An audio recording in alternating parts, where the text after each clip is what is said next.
Hi viewers, good morning to all. My name is Ravi Parangi, lecturer in economics, SUM GDC, Kondanagula.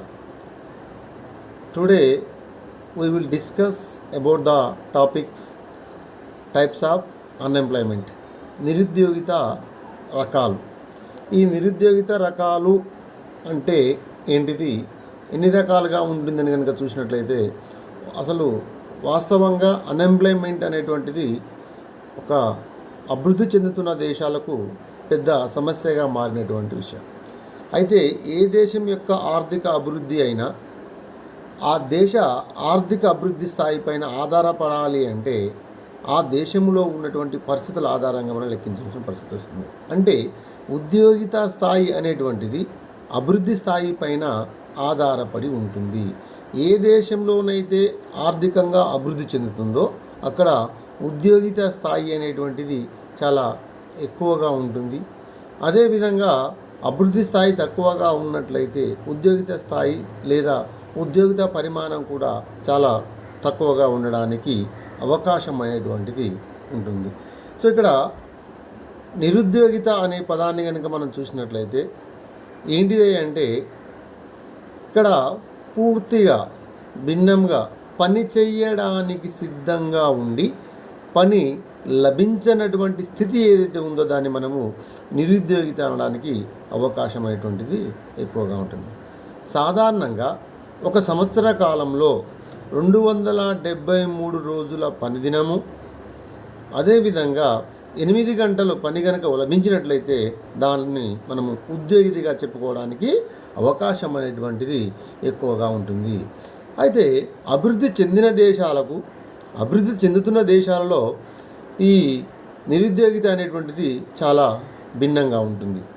అభివృద్ధి చెందినటువంటి దేశాలలో ఉండేటువంటి నిరుద్యోగిత సార్థక demand లోపించడం వలన ఏర్పడింది అని జేఎం కీన్స్ అనేటువంటి ఆర్థికవేత్త చెప్పడం జరిగింది. అంటే ఇక్కడ అభివృద్ధి చెందిన దేశాలలో సార్థక డిమాండ్ను కనుక కల్పించినట్లయితే అక్కడ ఉద్యోగిత స్థాయి అనేటువంటిది పెరగడానికి అవకాశం అనేటువంటిది. కానీ అభివృద్ధి చెందుతున్న దేశాలలో అనేక రకాల కారణాల వలన నిరుద్యోగితం అనేటువంటిది ఏర్పడుతూ ఉంటుంది. ఇక్కడ అభివృద్ధి చెందిన దేశాలలో గ్రామీణ నిరుద్యోగిత అని, పట్టణ నిరుద్యోగిత అని అనేక రకాలుగా ఉండడం జరుగుతుంది. ఇక నిరుద్యోగిత రకాలను కనుక మనం పరిశీలించి చూసినట్లయితే మొట్టమొదటి నిరుద్యోగిత మనకు స్ట్రక్చరల్ అన్ఎంప్లాయ్మెంటే నిర్మితి సంబంధిత నిరుద్యోగిత. దీన్ని మనము తర్వాత అండర్ అన్ఎంప్లాయ్మెంట్, రెండవది అండర్ అన్ఎంప్లాయ్మెంట్ అంటే అల్ప ఉద్యోగిత అనేటువంటిది.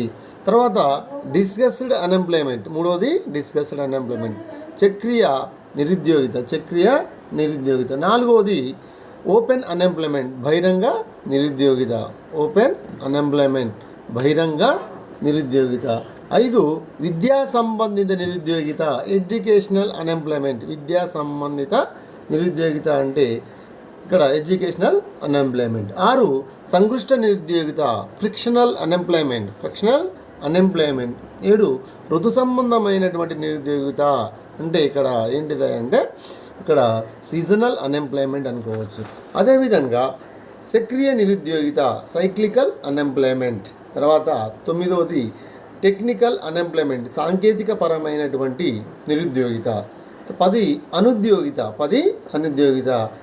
దీన్ని నాన్ ఎంప్లాయ్మెంట్ అనడానికి అవకాశం ఉంటుంది. చూడండి ఇక్కడ మొట్టమొదటిది ఇటు ఈ 10 గురించి మనం ఒక్కొక్క దాని గురించి వివరంగా తెలుసుకోవాల్సిన అవసరం ఉంది. స్ట్రక్చరల్ అన్ఎంప్లాయ్మెంట్ నిర్మితి సంబంధిత నిరుద్యోగిత. ఈ రకమైనటువంటి నిరుద్యోగిత దేశపు ఆర్థిక నిర్మితితో సంబంధం కలిగి ఉంటుంది. అంటే ఏంటిది, ఇక్కడ త్వరితగతిన పెరుగుతున్న జనాభా, వారిలో గమనశీలత లేకపోవడం వలన ఇక్కడ ఎక్కువగా నిరుద్యోగిత లభిస్తుంది. అంటే ఏంటి, శ్రామిక సప్లై కంటే శ్రామిక డిమాండ్ తక్కువగా ఉండడం. అంటే సప్లై ఎక్కువగా ఉండి డిమాండ్ తక్కువగా ఉండడం వలన ఏర్పడేటువంటి నిరుద్యోగిత ఏదైతే ఉందో దాన్ని మనము నిర్మితి సంబంధితమైనటువంటి నిరుద్యోగిత. అందుకనే this type of unemployment is associated with economic structure of the country when demand for labor will short the supply of labor due to the uh, rapidly growing population and their immovability for the problem of unemployment occurs in the economy. So ఇక్కడ కేవలము అభివృద్ధి చెందిన దేశాలలో శ్రామిక supply ఎక్కువగా ఉండి శ్రామిక demand లోపించడం వలన ఏర్పడేటువంటి నిరుద్యోగితను మనము నిర్మితి సంబంధితమైనటువంటి నిరుద్యోగిత అంటున్నాము. రెండవది అండర్ ఎంప్లాయ్మెంట్, అల్ప ఉద్యోగిత. అల్ప ఉద్యోగిత అంటే ఏంటిది అంటే ఇక్కడ those labour are under employed who obtain work but their efficiency and capability are not utilized at their optimum.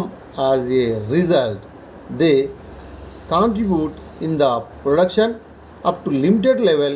A country having this type of unemployment fails to exploit the efficiency of their laborers. ఇక్కడ ఒక వ్యక్తి పని చేయడానికి శక్తి సామర్థ్యాలు ఉన్నప్పటికీ, ఒక వ్యక్తికి పని చేయడానికి శక్తి సామర్థ్యాలు ఉన్నప్పటికీ పూర్తి స్థాయిలో పని లభించకపోయినట్లయితే దాన్ని మనము అండర్ అన్ఎంప్లాయ్మెంట్గా భావించాల్సి వస్తుంది. అంటే ఏంటిది ఇక్కడ, ఒక వ్యక్తి పూర్తి స్థాయిలో పని చేయడానికి సిద్ధంగా ఉంటాడు కానీ అతనికి పని అనేటువంటిది పూర్తి స్థాయిలో లభించదు. అంటే ఒక శ్రామిక శక్తి యొక్క కెపాసిటీ ఏంటిది అంటే 8 అవర్స్ పని చేయగలరు. ఒక రోజులో 8 అవర్స్ పని చేయాలనుకున్నాం కానీ అతనికి 8 అవర్స్ కాకుండా 2 అవర్స్ 4 అవర్స్ కనుక వర్క్ లభించినట్లయితే దాన్ని మనం ఏమనుకుంటామంటే అండర్ ఎంప్లాయ్మెంట్ అనేటువంటి అంటున్నాము. అంటే శక్తి సామర్థ్యాలు ఉన్నప్పటికీ పని లభించినటువంటి స్థితిని ఏదైతే ఉందామో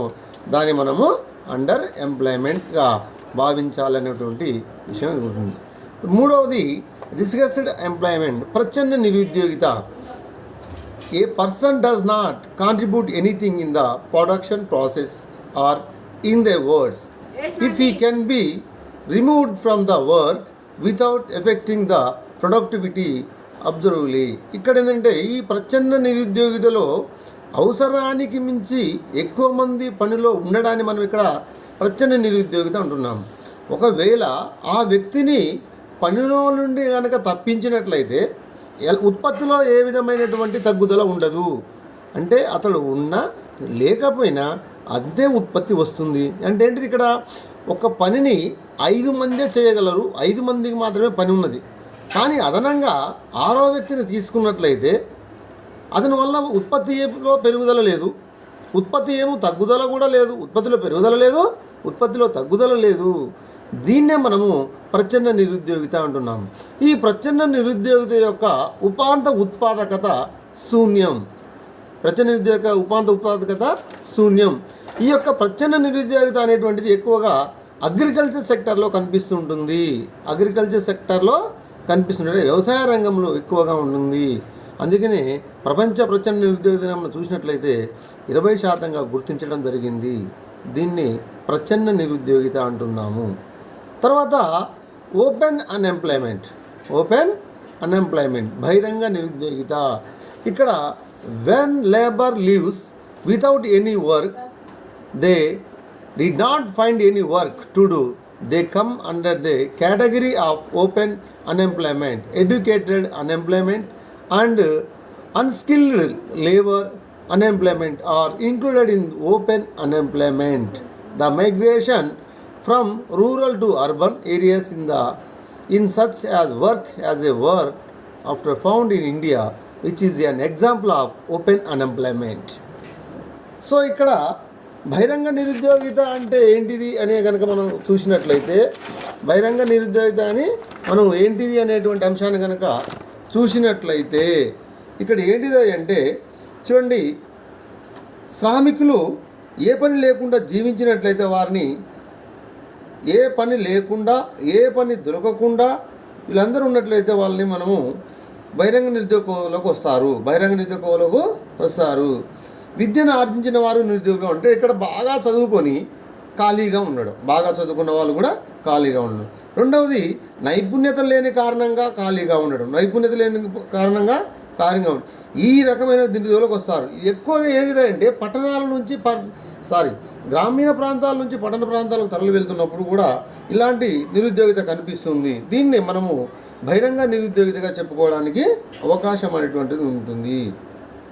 సో ఇదేంటిది ఇక్కడ మనము ఓపెన్ అన్ఎంప్లాయ్మెంట్ అంటే ఏంటిది అంటే పని లభించకపోవడం ఒకటి, రెండవది పని లభించకపోవడం ఒకటి, పని చెయ్యకపోవడము ఒకటి, సరైనటువంటి అవకాశాలు లేకపోవడం ఒకటి, గ్రామీణ ప్రాంతాల్లో పట్టణ ప్రాంతాల్లోకి తరలి వెళ్తున్నప్పుడు మధ్య గ్యాప్ ఉండేటువంటి ప్రాంతం ఒకటి, ఇవన్నీ కూడా ఓపెన్ అన్ఎంప్లాయ్మెంట్ కిందకి వస్తాయి. ఇవన్నీ కూడా ఓపెన్ అన్ఎంప్లాయ్మెంట్ కిందకి వస్తాయి. తర్వాత ఎడ్యుకేటెడ్ అన్ఎంప్లాయ్మెంట్, 5వ పాయింట్ ఏంటిది? ఎడ్యుకేటెడ్ అన్ఎంప్లాయ్మెంట్, విద్యాయుత నిరుద్యోగిత. చూడండి ఇక్కడ, even when a person who is educated or untrained and unskilled fail obtain అనేటువంటిది మనం ఇక్కడ పదం చూస్తున్నాం. సో ఇక్కడ ఏంటిది అంటే విద్యను ఆర్జించిన లేదా తర్బీదు పొంది నైపుణ్యతను కలిగి ఉన్న వ్యక్తి అతని అర్హతలకు తగ్గట్లుగా ఉద్యోగం లభించకపోయినట్లయితే దాన్ని మనము విద్యాయుత అన్ఎంప్లాయ్మెంట్ అంటున్నాము. ఇక్కడ అందుకనే మనం ఏంటంటే sustainable jobs or suitable job అన్నట్టు. సో ఇక్కడ క్వాలిఫికేషన్కి తగ్గట్లుగా అతనికి పిహెచ్డి చేసిన వ్యక్తి ప్యూన్గా పనిచేయడం, ఉదాహరణకు పిహెచ్డి చేసిన వ్యక్తి ప్యూన్గా పనిచేయడం. ఇంతకుముందు గతంలో మనం చూసినాం, ఒక పోస్ట్ ఆఫీస్లో పోస్ట్ మ్యాన్ జాబులు పడితే పిహెచ్డి నెట్ సెట్ పాస్ అయిన వాళ్ళందరూ కూడా అప్లై చేసుకుని లక్షల మంది అప్లై చేసుకునేటువంటి మన పేపర్లో చదువుకున్నాం. సో అతనికి అర్హతకు తగ్గ పని లభించకపోయినట్లయితే, అతని చదువుకు తగ్గ పని లభించకపోయినట్లయితే దానిని మనం ఏమంటున్నాం? విద్యాయుత నిరుద్యోగిత అంటున్నాము. తర్వాత సంకృష్ట నిరుద్యోగిత, frictional unemployment, the temporary unemployment which exist during the period transfer of labour from one occupation to another occupation is called frictional unemployment. It rises due to the implications labor market imperfects in labor market are reflected in the ignore of labor about job opportunities. సంకృష్ట నిరుద్యోగిత అంటే ఏంటంటే దేశంలో ఉన్నటువంటి శ్రామికులు ఒక వృత్తి నుంచి మరొక వృత్తికి మార్పు చెందే కాలంలో ఖాళీగా ఉండేటువంటి దాన్ని మనం ఇక్కడ సంకృష్ట నిరుద్యోగిత అంటున్నాము. ఇది ఎక్కువగా శ్రామిక మార్కెట్లోని అసంపూర్ణత వల్ల ఏర్పడుతూ ఉంటుంది. అద్దె కావచ్చు, పాత యంత్రాల స్థానాలలో కొత్త యంత్రాలను ప్రవేశపెడుతున్న సమయంలో కావచ్చు, లేదా ఒక సంస్థ నుండి మరొక సంస్థలకు మారుతూ ఉన్నప్పుడు కావచ్చు. ఇలాంటి నిరుద్యోగితను మొత్తం కూడా మనము సంకృష్ట నిరుద్యోగిత అంటున్నాము. తర్వాత సీజనల్ అన్ఎంప్లాయ్మెంట్, ఋతు సంబంధమైనటువంటి నిరుద్యోగిత. ఋతువుల మార్పులను అనుసరించి డిమాండ్లో చోటు చేసుకునే మార్పుల వలన ఈ నిరుద్యోగిత అనేటువంటిది ఏర్పడుతుంది. So seasonal unemployment appearance due to the change in a demand based on the seasonal various labours do not get work round the year. సంవత్సరం మొత్తం పని ఉండకుండా కేవలం సీజనల్ వారిగా, ఋతువుల వారిగా పని లభించేటువంటి దాన్ని మనం ఇక్కడ ఋతు సంబంధమైనటువంటి నిరుద్యోగిత అంటున్నాము. ఉదాహరణకు ఒక వ్యవసాయాన్ని కనుక మనం చూసుకున్నట్లయితే కొంతకాలం మాత్రమే పని ఉంటుంది, మరికొంత మాత్రం ఖాళీగా ఉంటున్నాడు. ఈ విధంగా 7 నుంచి 8 నెలలు కావచ్చు, మిగిలిన మొత్తం కూడా పని ఉండదు. దీన్నే మనం ఏమనుకుంటున్నాం అంటే ఋతు సంబంధమైనటువంటి నిరుద్యోగిత అని చెప్పడానికి అవకాశమైనటువంటిది ఏర్పడుతూ ఉంటుంది. తర్వాత సైక్లికల్ అన్ఎంప్లాయ్మెంట్, దాన్ని చక్రీయ నిరుద్యోగిత, దాన్ని మనము చక్రీయ నిరుద్యోగిత. The main cause of cyclical unemployment is the sickness in the business activities. This type of unemployment is generally instead in the developed countries. So అభివృద్ధి చెందిన దేశాల్లో వ్యాపార కార్యకలాపాలలో వచ్చే మందకొండితనం ఏదైతే ఉంటుందో, అంటే వ్యాపార కార్యకలాపాలలో ఏర్పడిన లోటుపాట్లు కావచ్చు, ఇది సాధారణంగా చక్ర నిరుద్యోగిత కిందకి అంటారు. అంటే అన్ని దేశాలలో వ్యాపార చక్రాలు అనేటువంటివి ఉంటాయి.